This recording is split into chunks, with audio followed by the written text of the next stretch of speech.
Welcome and thank you for joining me for Session 4 of Psychological First Aid, Listen, Protect, Connect, Model, and Teach. I'm Marleen Wong, Senior Vice Dean at the USC Suzanne Dworak-Peck School of Social Work. In this session, I'm going to address the last two steps of Psychological First Aid for schools, Model and Teach. Step 4 is Model, Calm, and Optimistic Behavior. And for this step, I want to share a story and the outcome of research done during World War II on the impact of positive role models. In 1940, England stood alone against Nazi Germany after the invasion and fall of France and many other European countries. In the summer of 1940, England was convinced it would be invaded, and that became a reality in the Blitz, during which Hitler tried to bomb the English into submission. From September 1940 until May 1941, German bombers attacked London, as well as other cities, every day and every night. By the end of May 1940, 1/3 of all London was destroyed. 60,000 people died. 4 million homes were leveled or severely damaged. In a study conducted after the war, 2 groups of children were studied. One group lived with their parents. They were subjected to the terror of the daily bombings. The second group were sent away by their parents to the English countryside, where aerial attacks did not occur. They were separated from their parents for up to a year. The children who did best were the children who stayed with their parents during the Blitz. But those parents were good role models. Parents who faced the terror with as much calm resolve as they could, doing the best they could to ensure the safety of their families. Despite life-threatening circumstances, they were role models of hope and resilience for their children.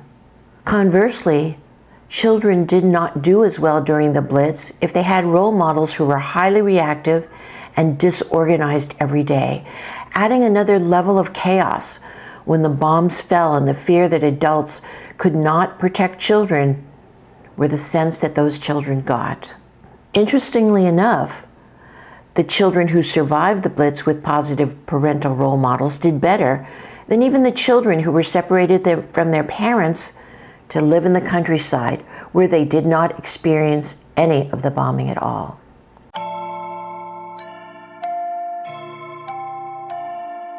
Adults can model calm and optimistic behavior in many ways, especially by regulating their emotions so the children, especially younger children, are not overwhelmed by the adults' expressions of fear, sadness, anger, or any other powerful feelings.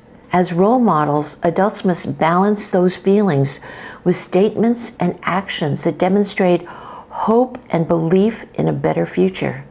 Here are some constructive actions that could be taken by the school.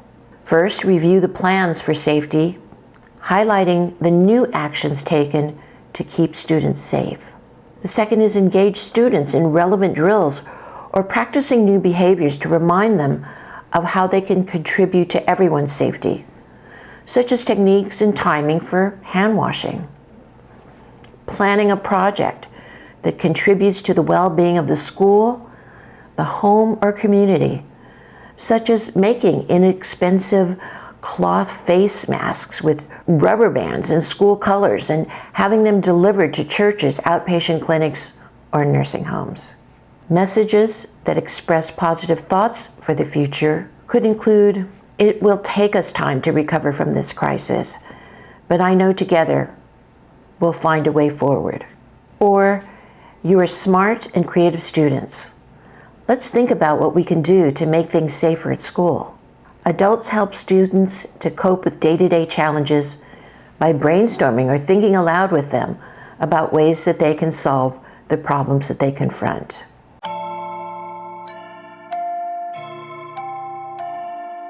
The final step of psychological first aid for schools is teach.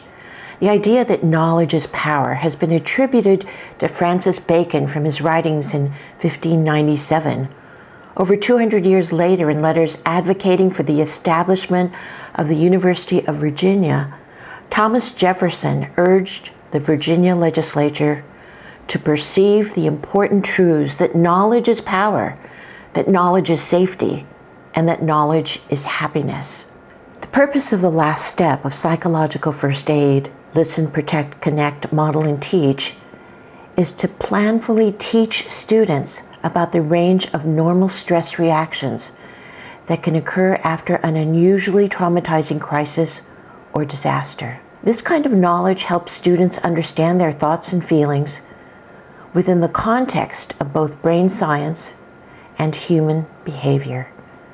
It is information that allows them to gain some control over their lives. Frequently, after a traumatic event, students report feeling scared for reasons they can't identify, or feeling crazy or out of control, which are stressful thoughts and feelings in themselves. Trauma-informed, developmentally appropriate teaching is what school social workers, counselors, nurses, and school psychologists are trained to do. Generally speaking, the normal range of acute stress reactions may last for up to 4 weeks and may include at least 5 areas affecting children and youth. The first of these are physical changes. They may include having nightmares or trouble sleeping, perhaps having flare-ups of pre-existing physical health problems like rashes or asthma, or new complaints of headaches or stomach aches. Emotional changes, feeling anger or shame, feeling guilt, or just feeling bad about oneself. Cognitive changes, thinking about the crisis all the time, or conversely, wanting not to think or talk about it at all. Changes in behavior, such as avoiding people, places, or things that cause you to think about it. Being constantly on guard to protect yourself emotionally and physically because you feel like something bad is about to happen again. Getting into frequent arguments or altercations with friends, parents, or teachers. Another change in behavior is the startle response, jumping when there is a loud noise. Finally, there may be changes in spiritual beliefs, questioning your belief in a higher power or wondering why God would allow bad things to happen to good people. In this instance, we refer students to their faith leaders for more in-depth discussions, but what we can say is that it shakes our deepest beliefs in how the world should be. One of the key points we want to make with students is that these difficulties are normal within the first few weeks after a crisis, especially when they return to school. And the range of changes affect the way they think about themselves and their relationship with others. As one 6th grade student, Martin, said after witnessing a brutal armed attack in his village, "I can't sleep, and I get into a lot of fights with my brothers and people I know. Now I'm no good at school." Martin's statement speaks directly to the need for psychological first aid for schools. Listen, protect, connect, model, and teach. It's not therapy.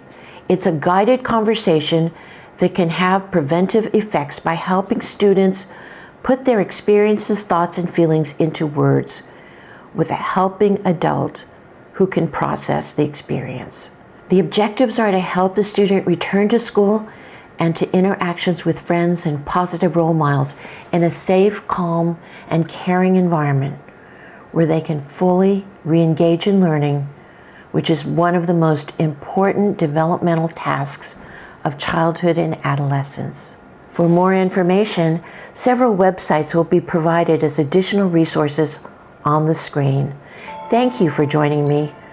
I wish you shelter from the storms of life with good and loving people to surround you.